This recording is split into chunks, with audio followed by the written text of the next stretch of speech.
Hey guys, what's going on? So, in this video, I'm going to be showing you how to make a bowl of cereal. This is my bowl that I got from IKEA, as you can see. And the cereal we're going to be using is Harvest Moon Choco Wheaties, which are also vegan friendly.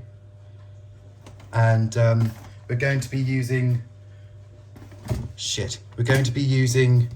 Minor Figures Barista Oat Milk. So, first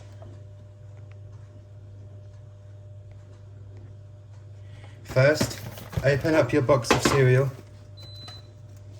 Let's get a better view. Open up your box of cereal.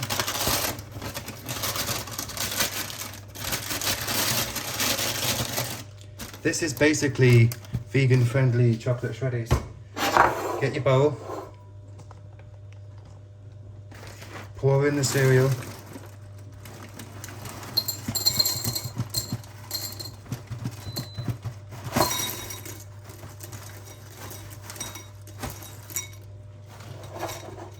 It's a decent size.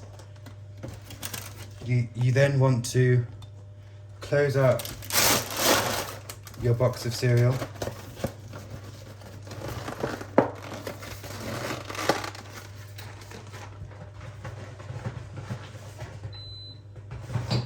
And then you want to get your milk, shake it up, and then open the carton of milk, pour it into the bowl of cereal, and then you want to put your milk back in the fridge, like so. And then get your spoon and then put it into the bowl of cereal. Mix the cereal around. Then you have made a bowl of cereal that you can now enjoy for your healthy and nutritious breakfast.